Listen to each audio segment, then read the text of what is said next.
भक्तीबरोबरच ज्ञानदान व अन्नदान हेच सर्वश्रेष्ठ दान असल्याचे प्रतिपादन परमपूज्य श्री अमृतानंद महास्वामीजी बालगाव यांनी केले. दक्षिण सोलापूर तालुक्यातील औराद येथे विजयपूर येथील ज्ञानयोगी साधकाश्रमाचे परमपूज्य श्री सिद्धेश्वर महास्वामीजी यांच्या तृतीय पुण्यस्मरणानिमित्त आयोजित गुरूंचे महत्त्व या विषयावरील प्रवचनात ते बोलत होते.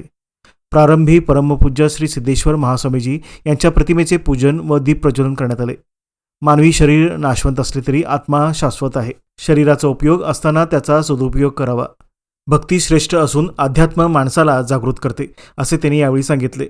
1 तासाच्या प्रवचनात त्यांनी गुरुनिष्ठा, भक्ती, अन्नदानाचे महत्त्व तसेच निसर्ग संवर्धनावर मार्गदर्शन केले.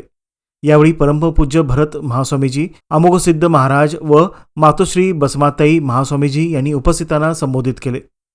यावेळी संयोजक व औराद तंटामुक्त समितीचे अध्यक्ष महासिद्ध हांडे, उद्योगपती निलेशांना कोळी, पंचायत समितीचे माजी उपसभापती संदीप टेळे, सरपंच शशिकांत बिराजदार, माजी सरपंच शांतकुमार गडदे, माजी उपसरपंच अरविंद शेतसंधी, उपसरपंच विठ्ठल नरोटे, सिद्धराम कोळी, तुकाराम सरसंभी, मुकिंद पुजारी, भीमचा दळवी, श्याम तेली, पंचाक्षरी घिरडी, चिदानंद पुजारी, माणिक शेंडगे, महासिद्ध शेंडगे, छायाप्पा पुजारी यांच्यासह राजूर, बिरनाळ, संजवाड, बोळकवठा, भंडारकवठा आदी गावातील ग्रामस्थ मोठ्या संख्येने उपस्थित होते.